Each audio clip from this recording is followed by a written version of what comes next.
Buenas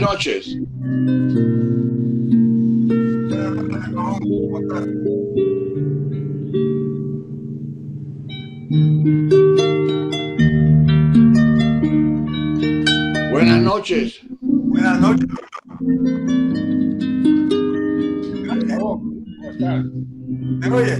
Buenas noches. Buenas noches. Estamos esperando que sea a las 7. Lucho. Buenas noches. Buenas noches.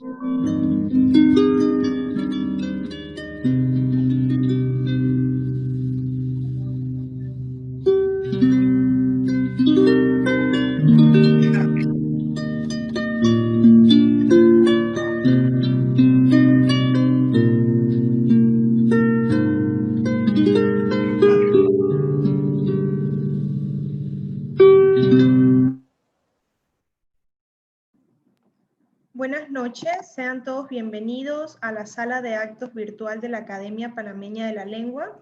Damos inicio a la actividad de hoy. A continuación, palabras por don Aristides Royo, director de la Academia. Muy buenas noches y gracias por la asistencia a este acto de la Academia Panameña de la Lengua. Como ya he expresado en un par de ocasiones anteriores, yo creo que estamos trabajando más por la pandemia que cuando no teníamos este problema en nuestro país. Quisiera presentar en primer lugar al doctor Gustavo García de Paredes Agüet. Dice que uno nunca debe mencionar de quién es hijo una persona porque vale mucho por sí misma. Pero en este caso lo menciono porque su padre fue muchos años diplomático de Panamá en distintos países, entre otros incluso Gustavo nació en Trípoli, pero aparte de eso su padre fue muchos años cónsul en Portugal y eso le sirvió mucho a Gustavo para aprender el portugués, idioma que habla y escribe perfectamente bien. Decir que, bueno, que está casado, tiene 5 hijos y que estudió en la Universidad de Madrid, donde hizo su licenciatura en Filosofía e Historia con especialización en Historia Universal. Luego hizo su doctorado también en Madrid, también en Filosofía, en la Facultad de Filosofía y Letras, con especialidad en Historia Universal. Aparte de eso, ha sido catedrático de la Universidad de Panamá, yo diría que por más de 50 años, y un gran catedrático justamente de estas asignaturas que hemos mencionado. Y aparte de eso, bueno, fue vicerrector académico y luego ministro de Educación, justamente cuando yo era presidente. Luego dirigió la Zona Libre de Colón y se ha dedicado a la cátedra toda su vida, pero con la cual ha mezclado algunos rectorados. Nada más que estuvo 16 años como rector, hago constar que siempre elegido democráticamente desde el año 2000 al año 2016. Ocupó 4 veces la rectoría del Centro Principal de Estudios de este país. Ha sido condecorado por muchos países y tiene varios doctorados honoris causa. Son tantos que no los puedo mencionar, y medallas también de centros universitarios. Quería decir el tema y describir un poco lo que yo le pedí a Gustavo. Resulta que en muchas ocasiones nosotros tenemos una amistad que data de 1965. Nada más que hemos sido amigos ininterrumpidos durante 55 años. con una amistad muy estrecha, de la cual yo he abusado en múltiples ocasiones, pero en múltiples ocasiones, porque muchas veces cuando estamos juntos le hago preguntas de historia, preguntas de historia del Oriente, de historia de Grecia, de Roma, porque también fue catedrático de esas historias antiguas, y él con mucha generosidad es como cuando uno enciende un generador para que vuelva la luz. Recuerdo que un día yo quería sorprenderlo y le dije, oye, tú sabes que los sirios fueron los que descubrieron la escritura. Bueno, poco faltó para que me recitara el Gilgamesh entero, porque tiene una gran profundidad en sus conocimientos. Ahora, es preciso indicar que es un gran narrador, muy ameno, sumamente ameno, porque además no cuenta la historia como quien dicta una cátedra, menos una cátedra magistral, sino que la cuenta con una enorme sencillez. Yo me siento con él cuando él cuenta las cosas como me imagino que se sentía aquel sultán a quien Sherezad le contaba un cuento cada noche. Bueno, él me cuenta historias distintas cada vez que yo tengo la oportunidad. Ahora con pandemia nos estamos viendo menos, pero siempre cuenta cosas interesantísimas. Por eso, dándole esa libertad, yo hubiera querido precisar a lo mejor el tema, pero luego resulta que es mejor no acotarlo y dejar que él cuente las cosas que quiera. Por eso el título de la conferencia es muy amplio, para que él nos diga lo que él quiera sobre los tiempos homéricos. Si uno pudiera decir que solamente la literatura griega produjo la Ilíada y la Odisea, uno tendría que decir que fue una inmensa literatura que la consagró para lo que hemos vivido de historia hasta ahora. A mí la Ilíada me encanta, aunque la Odisea tiene mucho más aventura, pero son los personajes de la Ilíada los que cautivan. La historia de Agamenón, que murió de mala manera porque los héroes murieron, bueno, siempre morían jóvenes y muchos morían de mala manera. Prueba de ello es cuando Agamenón regresa triunfador después de conquistar Troya, y de Troya nos va a hablar Gustavo esta noche. Resulta que lo espera Clitemnestra y al brindarle el baño para el viajero fatigado, lo que hace es que en unión de su marido, creo que se llamaba Egisto, lo asesinan, pero de muy mala manera. Claro que Agamenón no era tan inocente, porque había sacrificado a su hija Ifigenia para que Artemisa permitiera que hiciera viento suficiente para navegar hasta Troya, y además se trajo de Troya una cautiva que la convirtió en su amante. Se llamaba, a ver, ya ni me acuerdo el nombre de ella, pero la trajo. Sí, Casandra, ¿no? Era Casandra, sí, creo. El caso es que Clitemnestra no solo mata a Agamenón, sino que mata a su amante, y así está lleno de historias de héroes, además, que saben que van a morir y que van a morir en sus luchas. El gran héroe para mí de la Ilíada no es ni siquiera Aquiles, es Héctor, porque Héctor no peleaba por ningún interés propio, ni por arrogancia, ni siquiera por la valentía que la tenía. Él peleaba por su patria, peleaba por su país. Y luego la muerte de Aquiles, por ejemplo, que sabía que iba a morir, su madre se lo pronostica. Entonces es una historia de héroes, pero también es una historia de grandes amores conyugales, de grandes lazos familiares. Es una historia de venganzas, de heroísmo. Pero de eso y de las Troyas nos va a conversar mejor esta noche. A mí esas muertes de los héroes de Troya y de los héroes griegos me recuerda un poco aquella frase de Batman cuando en El Caballero Oscuro dice: o vives o mueres como héroe, o vives lo suficiente para convertirte en villano. Y si nosotros repasamos un poquito la historia del hemisferio americano, vemos que Balboa murió como héroe, pero Hernán Cortés no murió como héroe, porque después de ese heroísmo con la reconquista de Tenochtitlán, se vio envuelto en un montón de juicios, incluso asesinó a la esposa. Bueno, hay muchas constancias a favor de eso, y vivió juicios de residencia que duraron 45 años, mucho más que lo que duró la vida de él. Así es que vamos a adelantarnos ya en el tema, Gustavo, y quedas en absoluta libertad para contarnos lo que tú quieras sobre esa época tan brillante para la historia universal y para la literatura universal también. Bienvenido sea, Gustavo. Muchas gracias, Aristide, por tus palabras de amigo, pero prácticamente ya diste media conferencia, así que me estás ahorrando gran parte de lo que yo iba a decir. Pero no cabe duda que cuando se habla de Troya se habla de un tema fascinante, ¿no? Que tiene muchas aristas. Comenzamos porque, en verdad, Troya fue siempre el enigma de su existencia o no existencia. Y cuando hablamos de Troya, nos viene a la mente inmediatamente la Ilíada y la Odisea. Dos piedras preciosas de la literatura griega, incluso de la literatura europea. Dos poemas épicos que se le atribuyen a Homero. No cabe duda que estas obras se fueron formulando en tiempos históricos.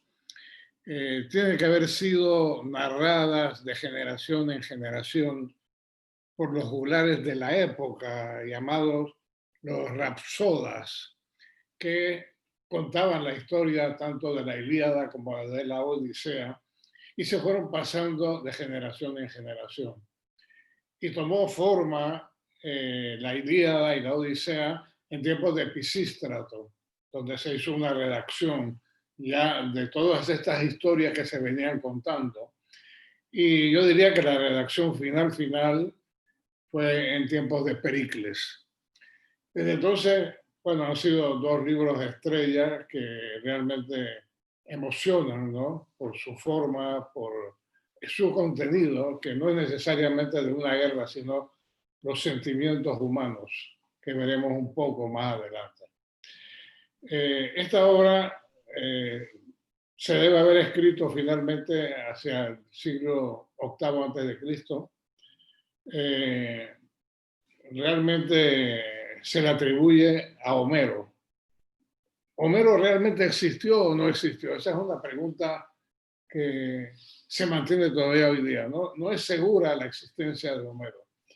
Hay muchos autores que piensan que Homero simboliza una serie de poetas que se juntaron y escribieron las obras estas. Entonces se le atribuyen a Homero, pero que realmente no son obras de Homero realmente. Referencias de Homero nos las da, por ejemplo, Heródoto de Halicarnaso. Nos habla de Homero, pero es muy poco lo que se sabe de su vida. Que nació en Jonia, sí, que murió en Ios, en Grecia. ¿Cómo se le representa a él? Ciego y barbudo. Ciego porque aparentemente tuvo una enfermedad en su vida que lo dejó ciego. Pero son muy pocas las referencias que hay sobre Homero. ¿Será Homero realmente real? ¿Su existencia será real? Es un tema que difícilmente se puede dar una respuesta cierta y final de que existió y de que no fue el producto de una recopilación de poetas, etcétera, en el tiempo y que dieron finalmente como producto la Ilíada y la Odisea. La Ilíada se refiere exclusivamente a la guerra de Troya. ¿Qué es la guerra de Troya? Una guerra que se produce, de acuerdo a la Ilíada, por unas diferencias que hubo entre tres diosas griegas.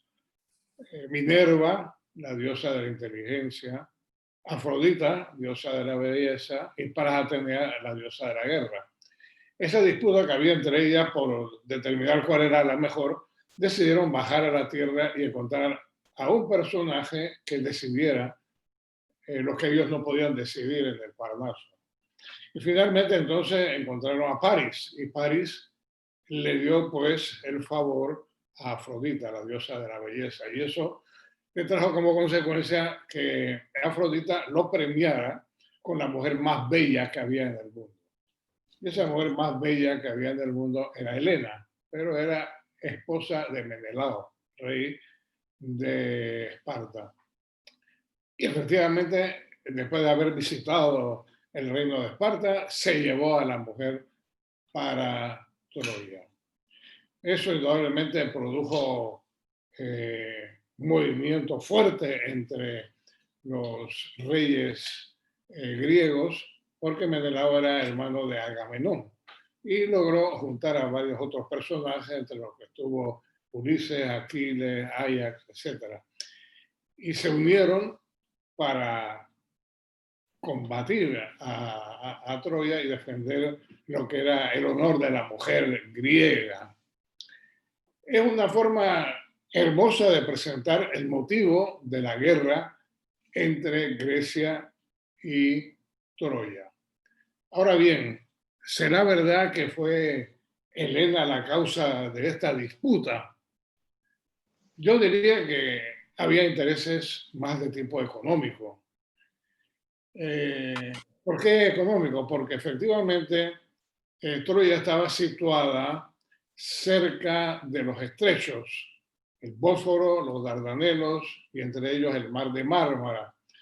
Era un lugar de comercio muy fuerte y era una ruta que ansiaban muchos de tener y era lo que le daba pues una gran entrada y riqueza a los troyanos.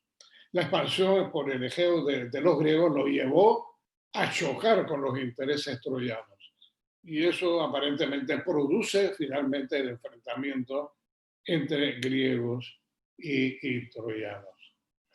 Esa guerra duró 10 años. La obra no describe tanto los detalles de los combates, salvo, por ejemplo, que el combate entre Héctor y Aquiles, la muerte de Aquiles, pero más busca sentimientos humanos, problemas que hubo entre los reyes griegos y lo que era la vida en Troya, etc. Entonces, más se enfocó en ese sentido que en la misma guerra como tal. La Odisea, que es la otra obra, que relata es la historia de Ulises, Odiseo, que queda vagando por el Mediterráneo, combatido por algunos dioses, incluso Poseidón, porque entre las cosas que tuvo que hacer Ulises para escapar de la prisión de Polifemo, que los tenía a él y a sus amigos presos en una cueva, fue preparar una astilla tan grande y sacarle el único ojo que tenía Polifemo, y eso molestó a su padre, que era Poseidón, y que efectivamente lo hizo vagar por el Mediterráneo sin que pudiera regresar a Ítaca, que era su padre, que era su patria, donde lo esperaba la esposa, ¿no? Penélope representa en este caso, ¿no?, lo que es la fidelidad. Yo creo que la Odisea va más allá de las aventuras que tuvo con Circe, con Nausicaa, con los feocios. Más bien habla, por ejemplo, de lo que es el sentimiento familiar. ¿Qué es lo que es la familia? Telémaco sale a buscar a su padre.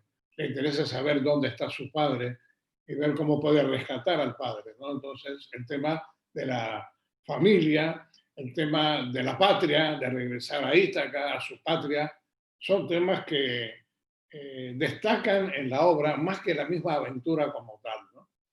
El sentimiento familiar, la familia que se reúne, la venganza, el ataque a todos aquellos que pretendían la mano de Penélope, que efectivamente la presionaban para que ella escogiera a un esposo que se convirtiera en rey de Ítaca.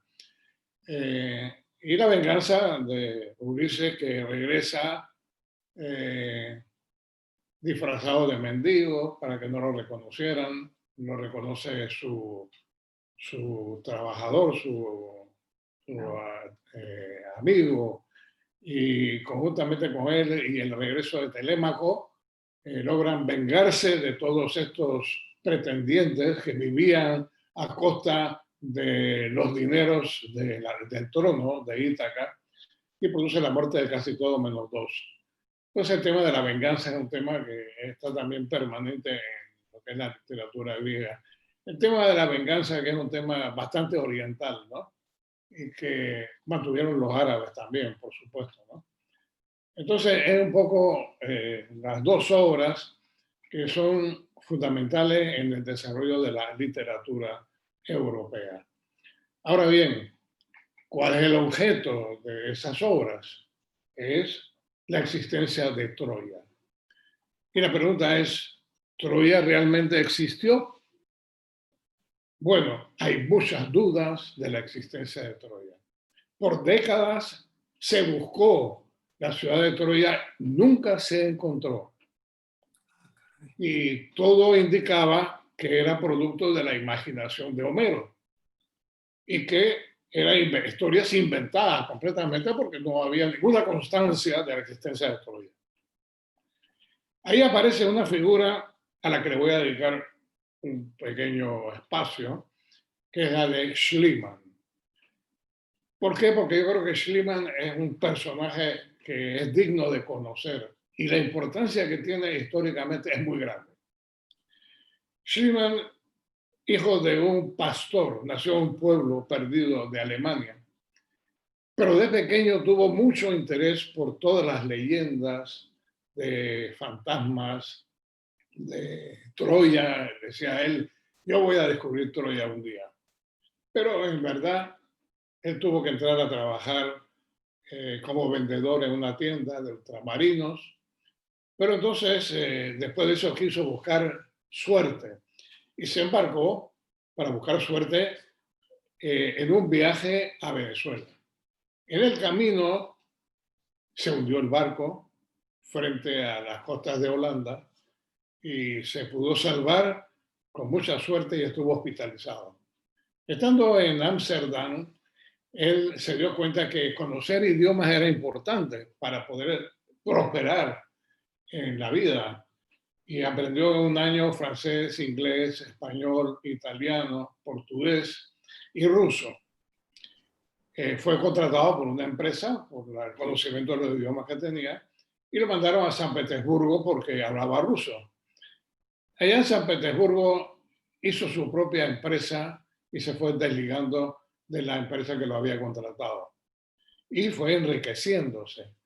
Esa riqueza le aumentó cuando aparecieron las minas de oro en California. Él se trasladó y fundó un banco allá. Incluso lo recibió el presidente de los Estados Unidos y habló con él una hora. Después tuvo la suerte, la gran suerte, de que haciendo un aporte en la guerra de Crimea, en la toma de Sebastopol, él llevó allá una serie de mercancías que compraban los que estaban en el conflicto, con la suerte que tuvo que cuando llegó su mercancía no había cupo en los hangares para que la pudiera depositar allá. Y entonces la dejó fuera. Y se produce un incendio tan grande que acabó con toda la existencia que había, menos la que él había llevado. Claro, eso le dio otro impulso, una riqueza mucho más grande. Después aprendió latín y árabe, hizo una gira por los países árabes y finalmente aprendió griego antiguo y griego moderno para poder leer la Ilíada y la Odisea y ver cómo descubría la ciudad de Troya.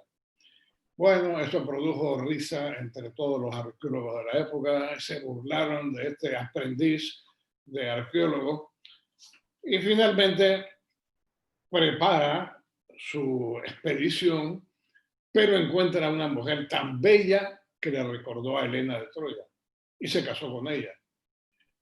Y con su mujer se fueron entonces a buscar la ciudad de Troya. Él se leyó muy bien la Ilíada y vio temas que le ayudaron a encontrar el lugar. ¿Por qué? Porque decía, es una ciudad cerca de los estrechos. Entonces, no puede estar tan alejado de los estrechos que sea la parte interior de Turquía hoy, sino de Anatolia, de la península de Anatolia, sino debe estar cerca de la costa.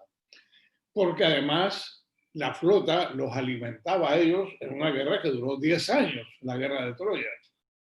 Entonces buscó un sitio que fuera próximo al mar, que fuera una colina y que tuviera características de ciudad, y encontró, contra todos los presagios, la ciudad de Troya. Pero no encontró Troya, encontró lo que hoy se define como 10, ahora ya 10 Troyas.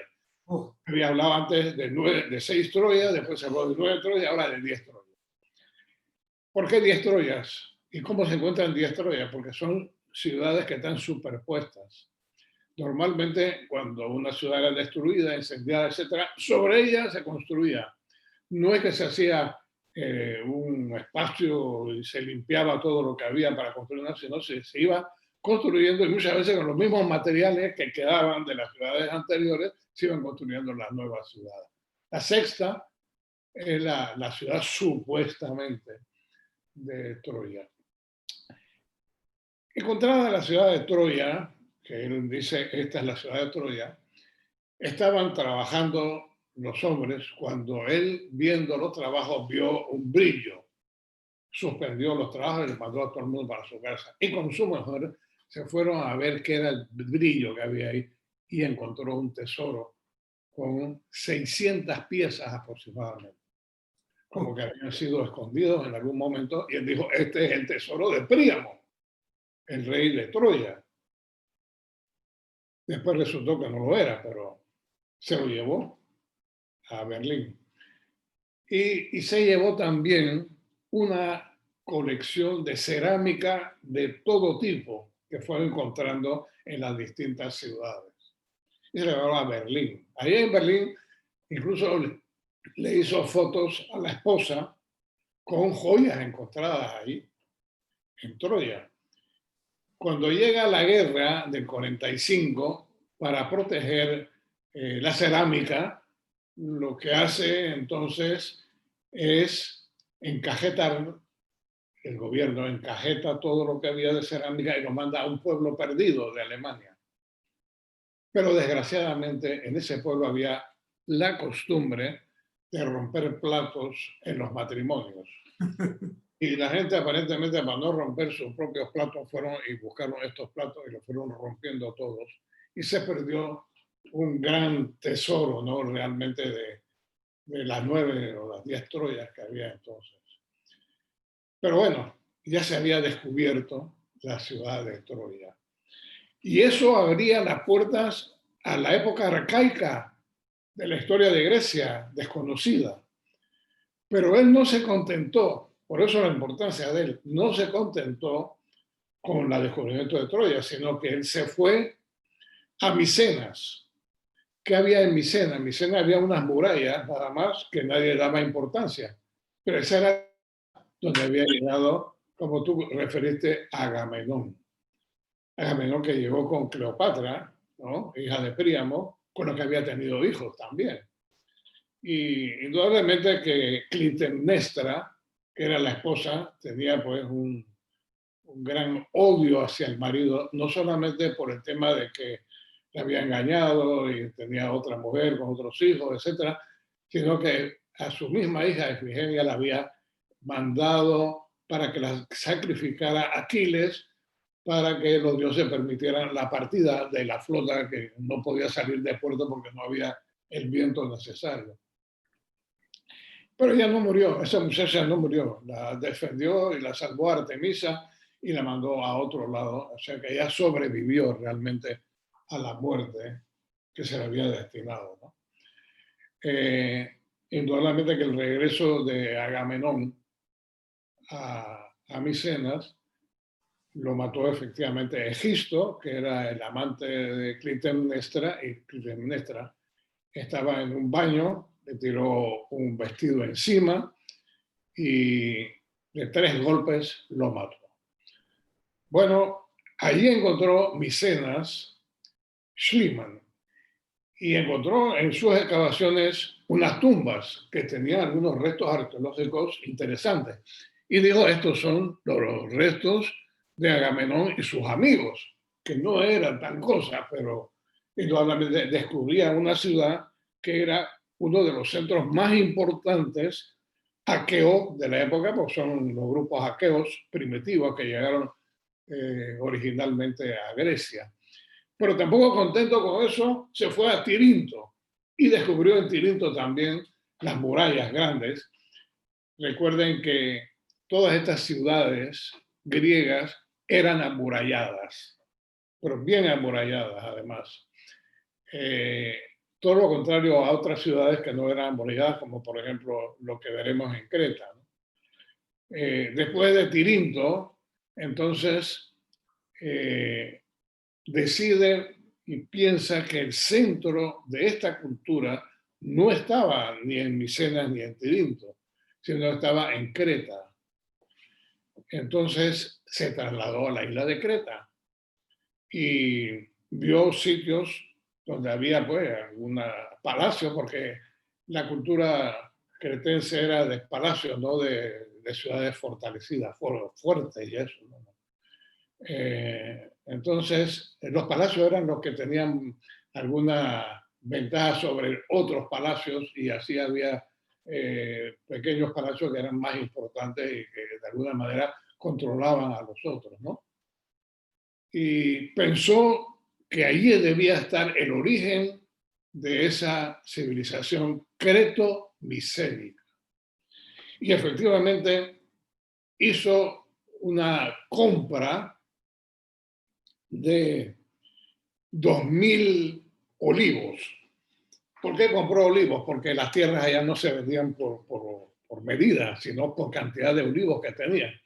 Entonces compró tierra donde había 2.000 olivos. Cuando llegó de vuelta para concretar ya la compra y el pago, lo habían engañado y no había 2.000 olivos, sino 800 olivos. Entonces desistió de la compra y se fue. Murió en Nápoles, en una plaza, le dio una especie de infarto, cayó, lo llevaron al hospital, en el hospital no lo querían recibir porque no había pago, si no hay pago, no había pago, no había entrada al hospital. Y allá finalmente murió, perdón, murió Schliemann. Pero la contribución que hace para lo que es la historia de la civilización griega es realmente importante porque abre espacio a una época desconocida, la época arcaica de Grecia. No cabe duda que la civilización cretomicénica tiene la parte de Creta, donde están los palacios, no necesitan murallas porque la flota que ellos tenían, que era superior, era la que defendía a Creta. En cambio, las ciudades griegas eran fortificadas. Y lo importante es que nunca hubo unidad política en Grecia. Por eso la guerra de Troya es una guerra que no tiene ningún origen conocido como imperio griego, como un sitio de unidad genérica, lo que fuera, sino que eran ciudades-estado. Eran pequeñas ciudades rodeadas de unas tierras amuralladas y que vivían independientes y en conflicto permanente unas con otras. No hubo, por lo tanto, una unidad política. Hubo, sí, posiblemente unidad religiosa, unidad deportiva, los Juegos Deportivos, Olímpicos, etcétera, que reunían a todas las ciudades. Pero la unidad incluso religiosa no impuso ninguna norma que fuera aceptada por todas las ciudades. Así que las ciudades eran independientes y sobre todo tres destacaron, Atenas, Esparta y Tebas, en conflictos permanentes. Pero no hubo una unidad política nunca en Grecia, salvo la guerra de Troya, la invasión de los persas y después logró unirlos políticamente en una confederación, Filipo II de Macedonia, que a la muerte de él inmediatamente trataron de zafarse, y una que encabezó la desunión de Grecia fue Tebas, que entonces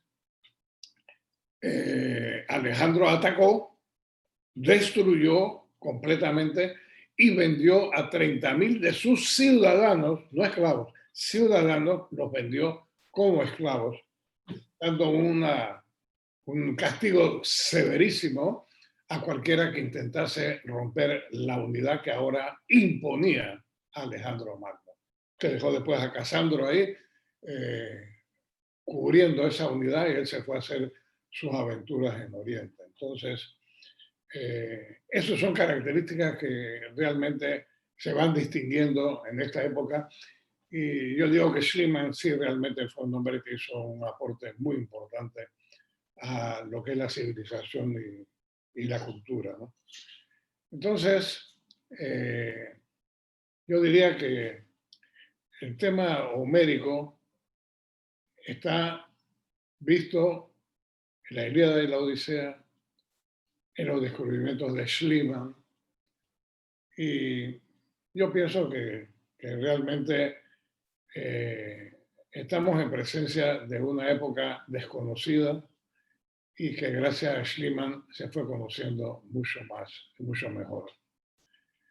Finalmente, lo que yo quiero darles es la oportunidad de que hagan alguna pregunta que quieran. Yo creo que esto más o menos resume un poco el tema de la época homérica y la importancia que tuvo para la historia de Grecia. Gracias. Muchas gracias, Gustavo. Gracias.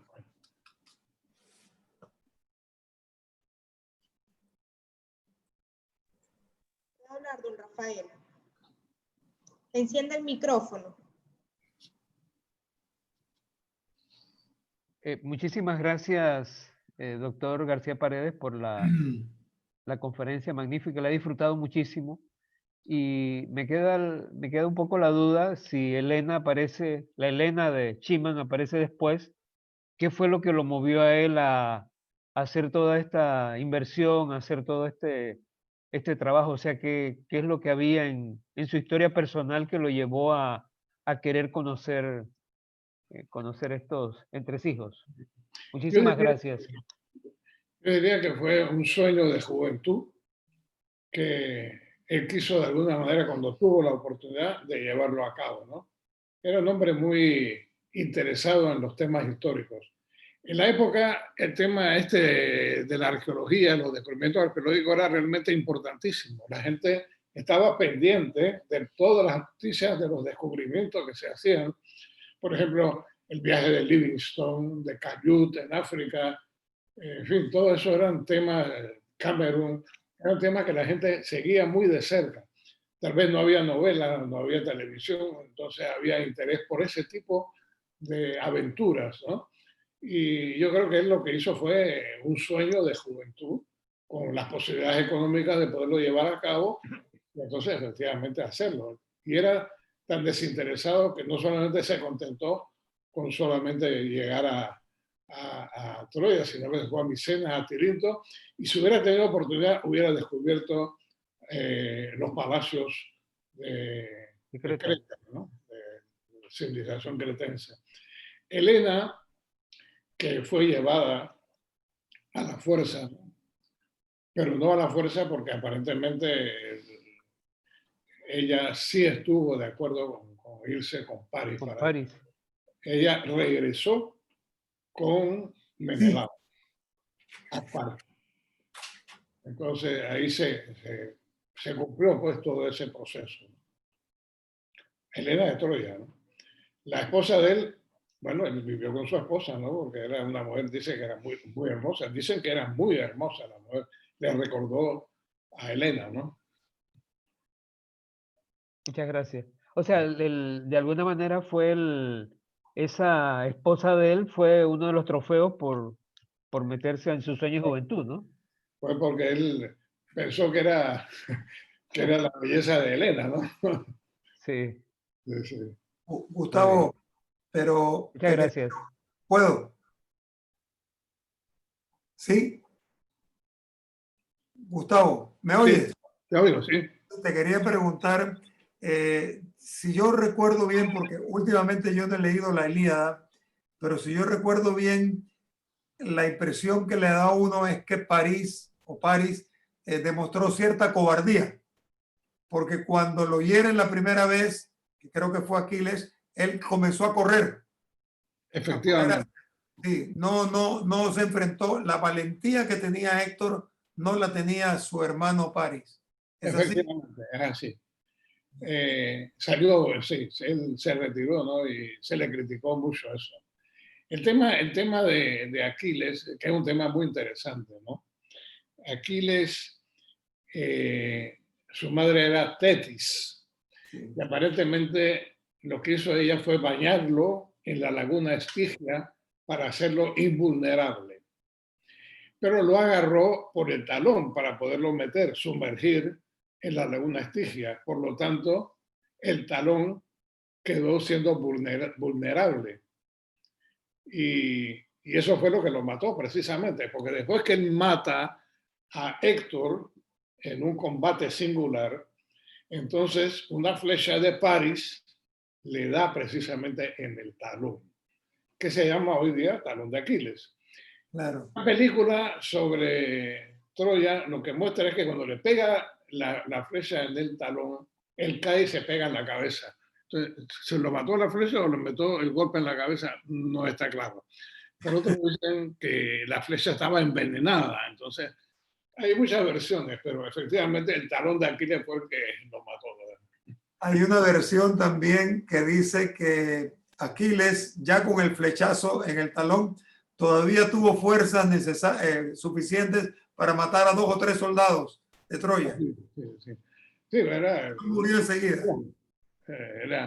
Fue el gran héroe de la guerra, ¿no?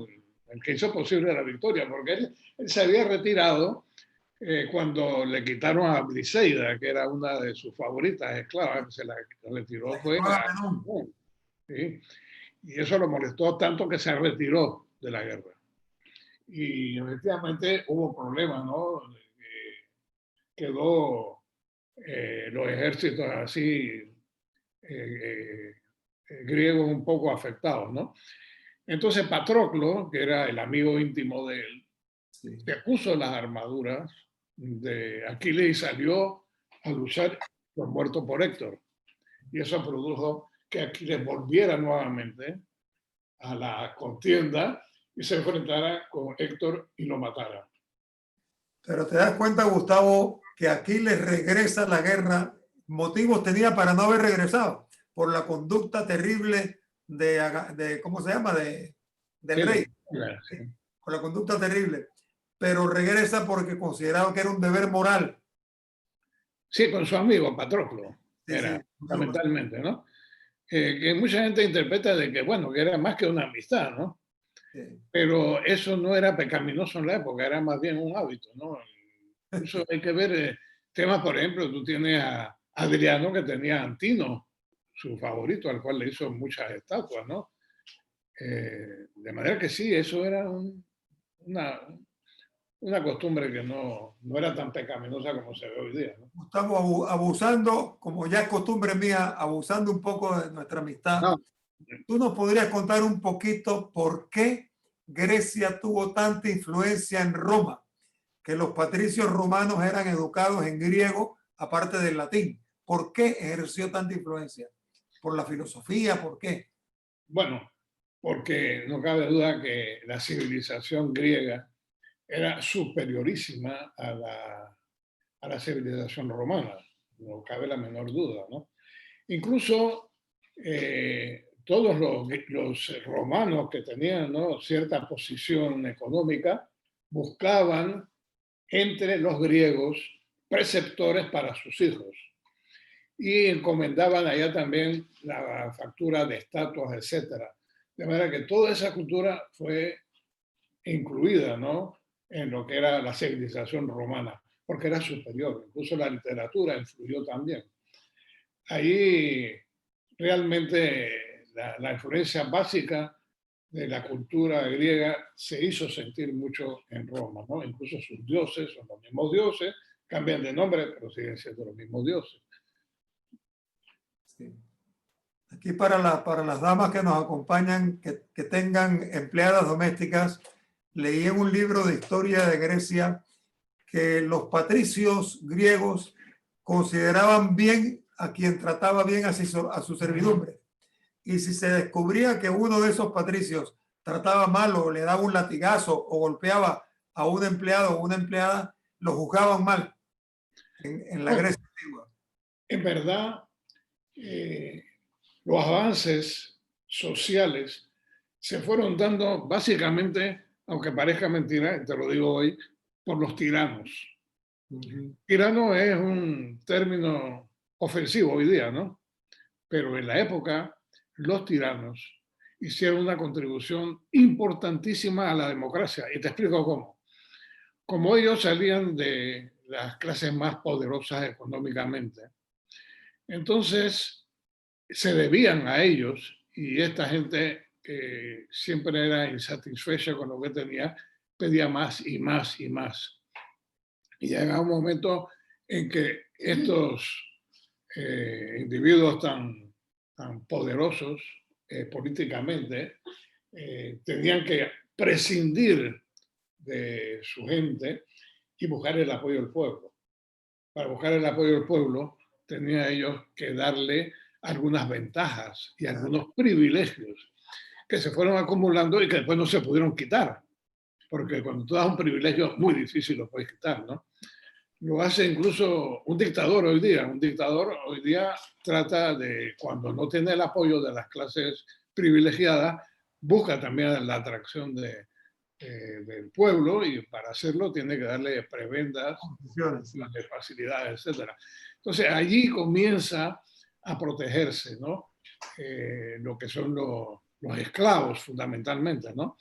Y efectivamente, con Pericles y con muchos de ellos se va legislando a favor de los esclavos y de los trabajadores, poniendo salarios mínimos, etc., ¿no?